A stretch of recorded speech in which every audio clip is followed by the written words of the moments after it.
Hi, everybody. Listen, before we begin, we want to ask you if you would do us one favor, a big favor. Yeah, please just hit the subscribe button and drop a like on the video. That really helps us a lot with the algorithm, and it helps us meet our mission of getting our videos in front of as many people as possible to try and help. You know, it's strange because less than 20% of our viewers are subscribers. So if you're listening right now before we get into the episode, just reach over, hit that subscribe button. It doesn't cost you anything. You can hit the like button. You can even leave us a comment. We'd like to know where you're from, what you like, or maybe what kind of show you'd like to see.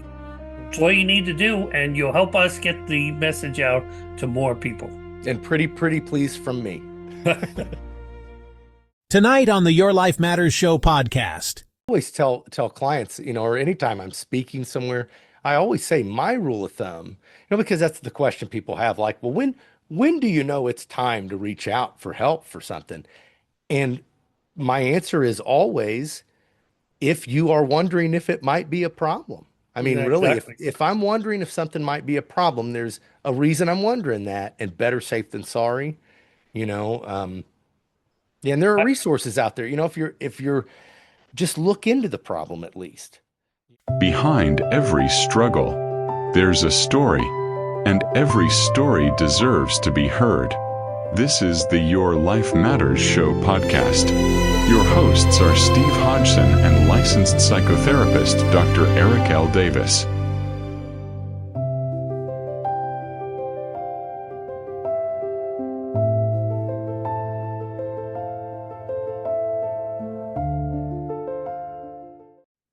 Well, howdy, and welcome to the Your Life Matters Show podcast. I'm your host, Steve Hodgson, and I'm here with the only person, other than my wife, who can tell me when I'm being ridiculous, Indiana licensed psychotherapist, Dr. Eric L. Davis. And Dr. Davis, you'd have a tough job keeping up with my wife. Well, thank you. I love her though. Yeah, that's what I keep saying. Yes, hon, I love you too. But we'll be talking about that next week's episode too, about love and your spouse and stuff. But listen, I'm betting there are a few households that watch our episodes that might have the following conversation. Okay, all I can say is if this conversation is something you have in your home, or it's something in your head you run through that conversation. Okay, I want you to reach out and make the first call, because you're really going to be glad you did. So let's take a minute and listen to our sponsor, Waypost Counseling.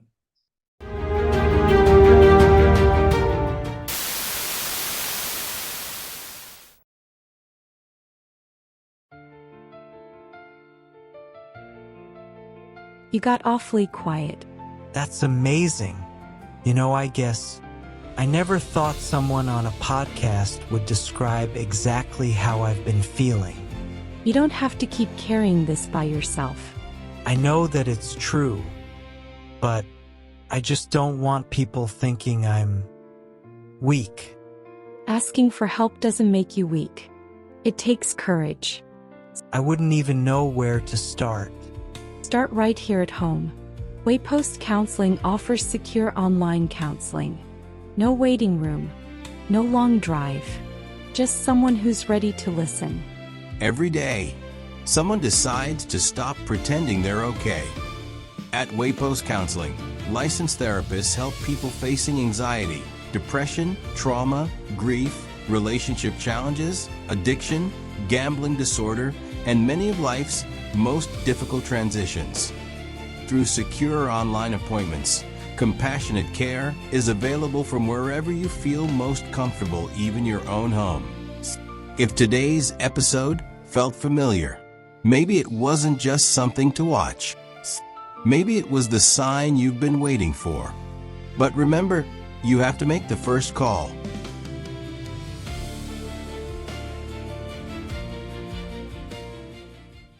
So today we're discussing a topic that many people have heard about, but very few understand.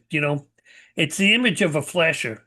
Has often been portrayed in movies, television, even comedy. Okay, think of Benny Hill and all that stuff too. But, behind that behavior in some cases may be a recognized mental health disorder, okay, known as exhibitionist disorder. Yeah. Our goal today isn't to sensationalize this topic or to excuse any type of illegal behavior whatsoever. Instead, we're going to look at it through the lens of mental health, what the disorder is, what it isn't, why it occurs, who may be affected, and whether treatment is available. As with many mental health conditions, there are often a significant difference between public perception and the clinical reality. And that's part of why we do some of these shows. Not everyone who exposes themselves meets the criteria of exhibitionist disorder, and understanding those distinctions are very important. We'll also discuss common misconceptions, warning signs, treatment options, and why early intervention can make a meaningful difference for both the individual struggling and the safety of others. So if today's conversation helps replace myths with facts, encourages someone to seek professional help before acting on harmful urges, or simply gives you a better understanding of this complex condition, then we've accomplished what we set out to do. Yeah. Simple as that. So, so let's begin. Dr. Davis, for viewers who have heard the term but really don't understand it, what exactly is exhibitionist disorder? Okay, so exhibitionist disorder is a DSM-5 TR, which is the Diagnostic Statistical Manual text revision paraphilic disorder involving persistent, intense sexual arousal from exposing one's genitals to an unsuspecting person. So diagnosis requires either acting on those urges, with someone who's not consenting to that experience, or experiencing significant distress or impairment because of those urges. Just curious, how common is this disorder? Yeah, I don't think it's as common as people probably think. Mhm. I rarely run into it in my work, in my practice. I grew up in New York and, heart of New York City. And I was just thinking when you were answering that, it's like, I don't think I've ever seen someone, a flasher or something like that. Not that I want to see them, but I don't think I've seen someone flashing somebody in the 40 years I lived in New York.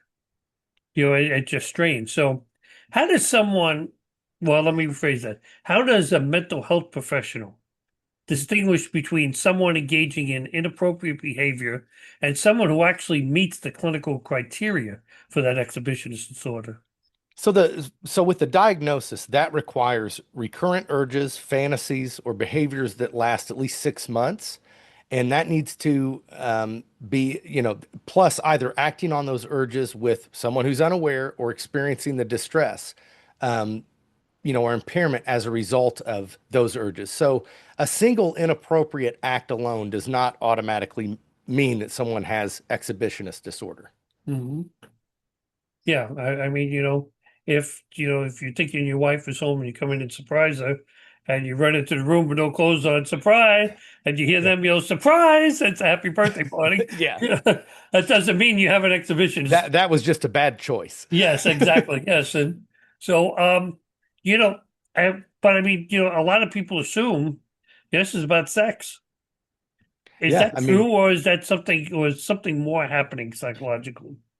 so there's often much more than sexual gratification. The excitement may come from shock, surprise, a sense of power, while impulsivity, anxiety, emotional regulation difficulties, and distorted thinking can also contribute. So sexual gratification is typically, a part of it, but there's more often than not more. Right. And I hate even to use the example of someone, who, I don't want to use the word because I don't know how YouTube acts on this, but, someone who takes another person, against their will, let's just put Yeah. it that way. Mhm. You know, it's not just about the sex Right. portion It's of it about there. power and control. Right, exactly. Yeah. And, it's the same thing with this. So, what emotions or thoughts are commonly present before, during, and after someone exposes themselves? So many describe like mounting tension or intrusive urges beforehand, and then feeling like excitement or relief during the act. And then afterwards, feelings, people report feelings ranging from guilt, shame, fear, or depression to just minimizing or rationalizing the behavior. So, I mean, there's kind of a spectrum, but, those are some common things that people Mhm. report. So is this something that's considered rare or something mental health professionals encounter more than most people actually realize?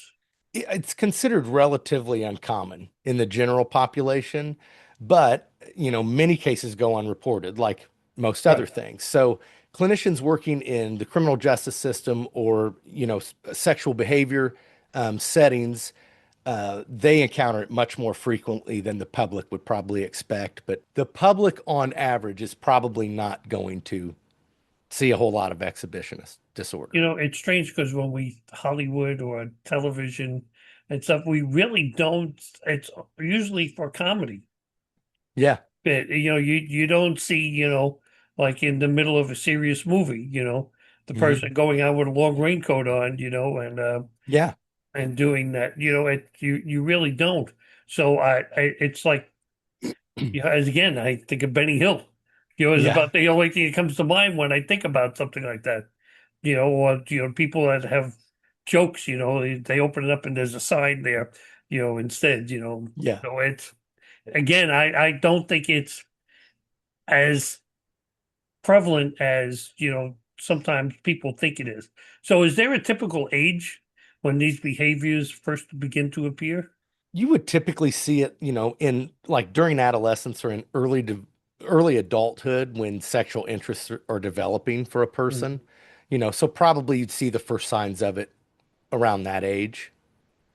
But then a young teen or an adolescent that does that, I mean, does that mean they're going to turn out to be an exhibitionist, or is this It, something they just grow out of? it's hard to say because it really depends on the patterns, what is the reason for it. You'd have to look at it more intensively as far as diagnosing that. But no, I wouldn't. I don't think that necessarily means that if you start to see some signs, address it, because it is something that's treatable. Hmm. Um, but I don't know if I answered your question. No, If you I did did, actually. What about women? I mean, this is something that's just mostly men, or is it women too?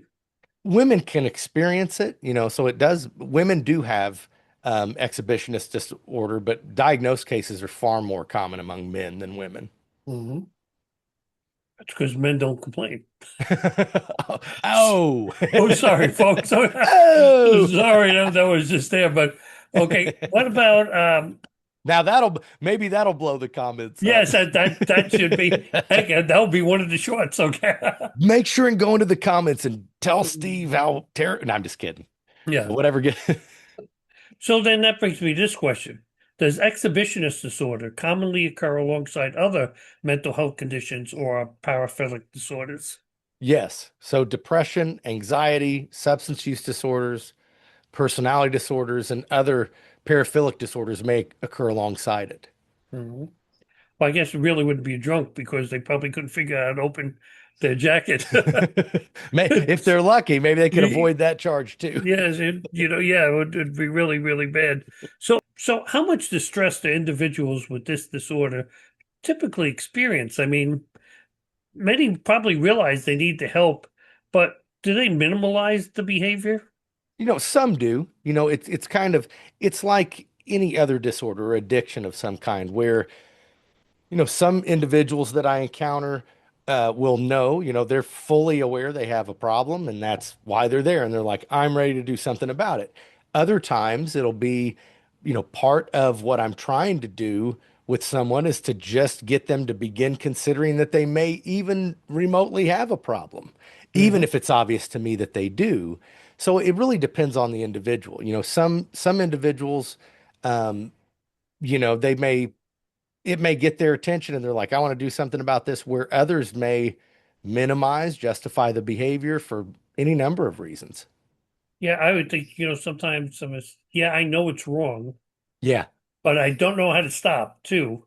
Hmm. So I'm just going to minimalize it, Yeah. and that's why, when we do the weight post counseling commercial, we say, if you experience something that you're Yeah. hearing about on the show, and, you might have even come to this podcast because you saw the sign, whatever, whatever it was, and said, wow, okay, I want, that's about me type of Yeah. deal.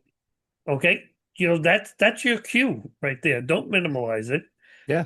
Don't, you're probably putting so much stress and anxiety on yourself Mhm. trying to minimalize it and Yeah. trying to say, hey, this, oh, there's nothing wrong with this. It's okay for me to expose myself. Yeah. It, I always tell clients, or anytime I'm speaking somewhere, I always say my rule of thumb, because that's the question people have, like, well, when do you know it's time to reach out for help for something? And my answer is always if you are wondering if it might be a problem. I mean, yeah, really, if exactly. if I'm wondering if something might be a problem, there's a reason I'm wondering that, and better safe than sorry, you know. Yeah, and there are I, resources out there, if you're just look into the problem at least, but and it may not even be something, again, if I say flasher, people here that are listening, if I say mhm. flasher, what comes to mind right now? Okay, it comes to mind those poor business people with the long raincoats. Okay, because everybody looks at them strange with the raincoat. But Right. you think that guy that walks by, you go by and flashes, as you go by. But that can even be, someone who likes to expose themselves even in front of their own family. Yeah, could That be. that gets that little bit of a thrill, Yeah. from that. And And keep in mind, the big thing is the consent of the other person. right, exactly, Like if part of that ritual, if you will, is that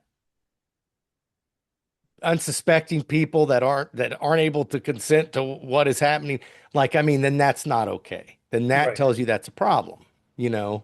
It's not Um, the doctor telling you, drop it in your pants and stuff. right. I mean, this is, the person who's sitting there having dinner and suddenly you Well, decide, part of it is violating those social tableaus or hmm social rules and norms. right.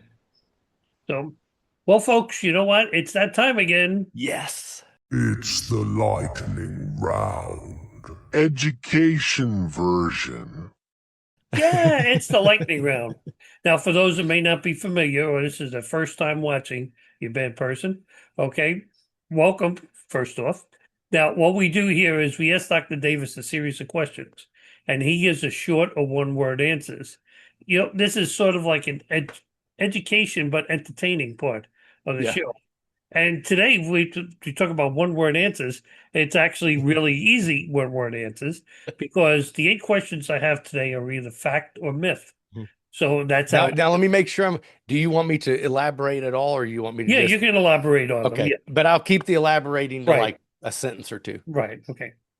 So the first one, everyone who exposes themselves has exhibitionist disorder. Myth. Okay. Someone can have exhibitionist disorder without wanting physical sexual contact with another person. Fact. And the reason I say fact is for many people, um, the arousal comes from exposing themselves rather than seeking physical contact. So fact. I have a question which I'll ask later. Okay. Okay, only men can develop exhibitionist disorder. Myth. Okay, people with exhibitionist disorder are beyond treatment. Myth. Early treatment can reduce the likelihood of someone acting on these urges. Fact. Having unusual thoughts automatically means someone has a mental disorder. Myth. We all have unusual thoughts, every one of us. Boy, we wouldn't even be on YouTube. Yeah, I mean, really, everybody is. I mean, the thing is, when you start peeling back the layers, so to speak, I mean, we all think weird things, and Mhm. everybody's quirky to some degree, I think. Yeah.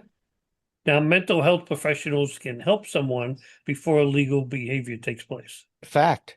Like and that's the thing. That's why it is so crucial that, some of these disorders can lead to problems, like legal problems and things. So if you're wondering if something's going on, please look into it. I implore you. I can't beg you We said enough. this a couple of episodes ago. You said this a couple of episodes ago about erring on, side of The side of safety. caution. Yeah. Yeah. Yeah. Err I on, mean, err on the side of caution. Like, better safe than sorry. right. If you think, I get a little bit of a thrill out of that. that they're not expecting this, and Hmm. you know what? Then find out now. Yeah. Don't wait until it becomes my last question. Seeking help for unwanted urges is a sign of weakness. Myth. Yeah. So it's a They, sign of strength. now I have to delicately ask this next question, and Okay. I can't think of any other way of asking. Um, People that expose themselves have this exhibitionist disorder. Okay, are they excited during the time that they're showing themselves or not? So the cleanest way I can say it. Yeah. Um, I would think typically, because there is a sexual gratification component, Okay, to that. It's what is giving that gratification is the question, right. you Okay. know? So before So we wrap up, but I don't know. I'm sure there are cases like where someone has exposed themselves and you know what I'm saying. yeah, and the other person to get a magnifying glass. Okay. I have a few final questions before we wrap up tonight. Sorry, folks. I couldn't help that. Believe me, I No, thought no. of that before and I let it go, but I couldn't do it the We second have, the thing is like, please understand, anybody watching, please understand that we are not trying to make light of time. of a serious thing, but you ask any helping professional, and we have to have some semblance of a sense of humor about the things we deal with. Otherwise, we'd cry ourselves to sleep every night. I mean, Not honestly. only So that, I don't think people, well, I know for myself, I shouldn't talk about other people. I know for myself, I can approach situations with humor to yeah, discuss something serious more than I can. I mean, otherwise, like even with that case scenario, and even with all I do, actually, I had this discussion with my wife. She says, sometimes you joke around a little bit too much on the show, and I was like, I keep it to a minimum, but yeah, because I don't want this to be a lecture. yeah, Okay, I exactly. want it to be entertaining as well as educational. Yeah. That you're watching. So I apologize if I offend anyone. But You're I not try to offending keep it me. clean. Okay, I really do. You have to give me, if you know me, you got to keep that. Yeah. Give me credit for that. So a few final thoughts. Okay, when someone seeks treatment, what is that process usually involved? I mean, are therapies such as cognitive behavioral therapies effective, or medications? Well, I mean, what do they do? So at the beginning of treatment, it would start with like a comprehensive, intake assessment, basically, where the therapist will sit down with you and really talk in detail about, okay, like let's talk about what's going on. And they will just ask you questions and guide you through that process. And then based on what is determined to be going on or what the diagnosis is, then we're going to formulate a game plan or a treatment plan. Mhm. So as far as what's effective. CBT has the strongest evidence as far as for exhibitionist disorder. And then they can also utilize different medications like SSRIs or, even in select high risk cases, medications that reduce sex drive, could be appropriate. But Now, I when you mean, say this CBT, I mean, what, cognitive behavioral therapy. oh, So, okay, I got you. It's not the yeah. CBT oil. Yeah, no, so yeah, sorry. So let Okay. me explain that. So cognitive behavioral therapy is one of the types of therapies that we utilize. And basically it means we address the thinking, so it's looking at cognition and then action. So it's identifying, where a disconnect or connect or whatever, how is that thinking attached to actions and what can we do about it? So Right, it's not only like learning what takes place, but if I notice my thinking being affected by something, is there a plan to do something differently? And that's right. basically what CBT is. It, Yeah. it And I challenges mean, beliefs and things like that. yeah, because I mean, really, that they deal with anger and stuff. Absolutely. When you realize you're about to flip your lid, Yeah. when you see the warning signs of it, then you can Hmm. stop it before it Yeah. happens. I always tell my clients, I say, it is totally possible for us to think one thing and do another. And I say, case in point, you ever thought about robbing a bank? Hmm. They always kind of laugh. And I'm like, well, if you're like me, I've thought about robbing a bank thousands of times. I've never said I'm going to, and I've never attempted to. So it's Hmm. never been a problem. But the thoughts cross my mind. Keep in mind, it's not the thinking that causes the problems. It's the actions that go with that thinking. Right. Gotcha. So if someone recognizes these urges in themselves, but never acted on them, Mhm. what would you encourage them to do? I would reach out to a licensed behavioral health professional, and if you can find someone who specializes in, sexual behavior problems, because that will be their forte, and they're going to know how to specifically address that. So, and just keep in mind that, early treatment can reduce distress. It can help you with coping skills. And really, the whole point is to prevent harmful behavior. That's always the point of therapy, is to help us not only cope with things, but most importantly, to prevent the harm that is being Right. caused by whatever it is, and help you figure out how to do that. When you think about stuff, think about what happened if you got caught doing it. Yeah. Your family, Hmm. in the community, your job, everything, seek the help before it gets, forget about even the legal consequences if Yeah. you get caught, okay? But you still want to stop that, when it's the same way with cancer. If you find out you got cancer, Hmm. you don't want to wait to do Yeah. You want treatment to on it address it 2 years. Yeah, immediately. exactly. You want to take care of it right Mhm. away. So, is there one misconception about exhibitionist disorder that you wish the public understood? What would that be if there was?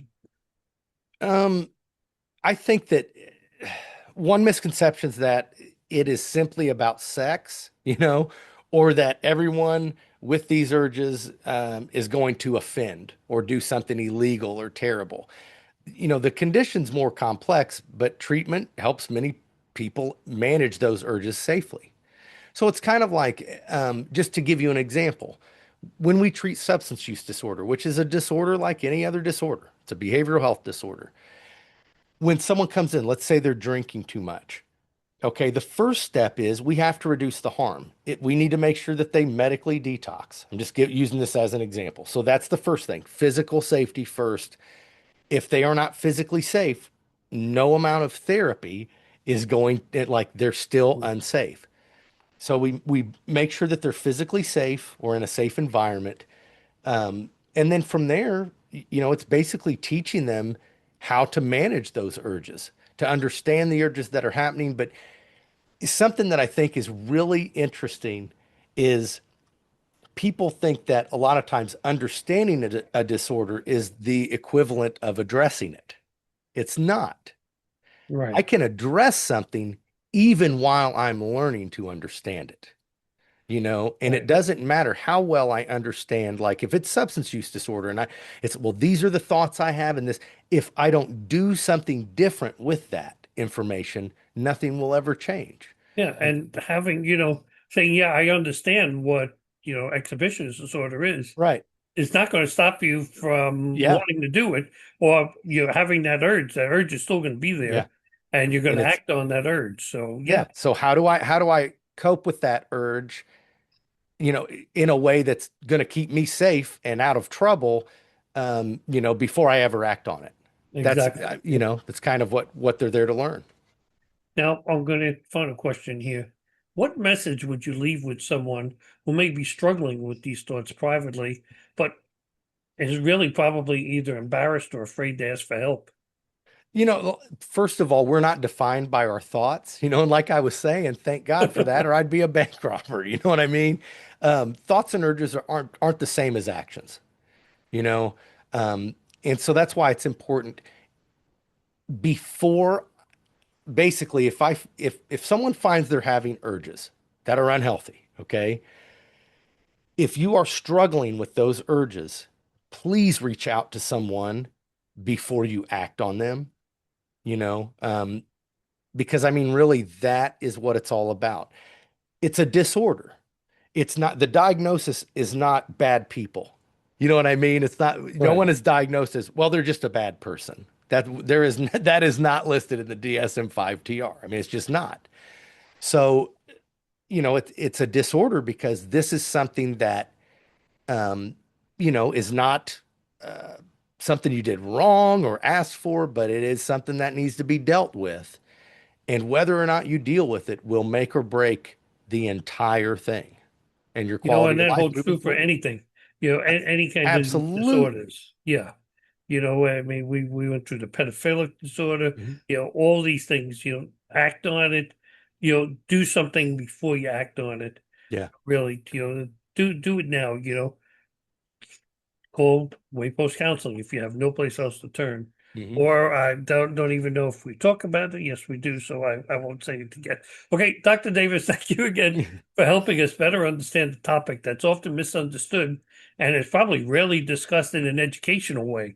You know, thank you, Hollywood. Today's conversation reminds us that mental health is complex.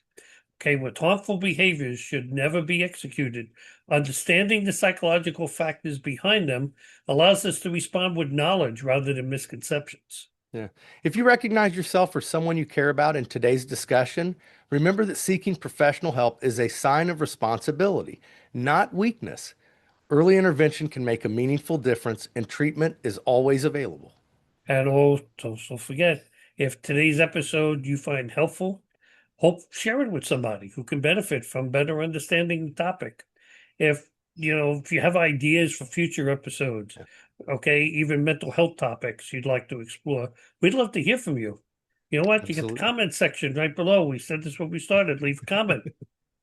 Yeah, please do. And be sure to like the video, subscribe to the channel, and click the notification bell so you never miss a future episode of the Your Life Matters Show podcast. And remember, everything he just said there is free. Doesn't cost you anything. We're not That's asking you right. to join, buy us a cup of coffee or anything like that. It's free. Okay, that's all we're asking you to do is help us. Okay, and remember, it's not a monetized channel. Yep. So it's not like you're making us money. It's get the information out there. Now Mhm. remember to visit our website at yourlifematterspodcast.com for more information on our show, of course, the official merchandise, contact information, and how to become a guest on a future episode. We'd love to hear from you. See, many of our guests come from that feature. You'd Yeah. be surprised how many come from that. And you Several. and your mental health story could be next. Please remember if you're experiencing any mental health challenge, you can call or text 988 from any phone. It's the Suicide and Crisis Lifeline. It's a toll-free call or text, and someone is standing by waiting to assist you. They speak English and Spanish, and you can call this from anywhere in the United States or Canada. And that's what I was going to say before when I'm talking about Waypost. If Uh-huh. not, you need to help Yeah. right away. Pick up the phone. Another resource just in Indiana, like if you're struggling with food or things, is 211. A lot of times 211, they can help connect you to resources. I mean, there is help that is a phone call away all the time. 211 988. Yep. you know, You just got to pick up the phone and do it, okay? absolutely. Because we can't, not psychic see us. We don't have Rick Hayes here, okay? Yeah, So once again, thank you for watching. God bless you, and never forget that your life matters. We absolutely. truly hope to see you next week for another brand new episode. Thanks, everybody. Thank you for joining us for this episode of the Your Life Matters Show podcast. If today's conversation resonated with you, please like, subscribe, and share the episode so more people can be part of these important conversations around mental health. And remember, your life matters. We hope to see you again next week.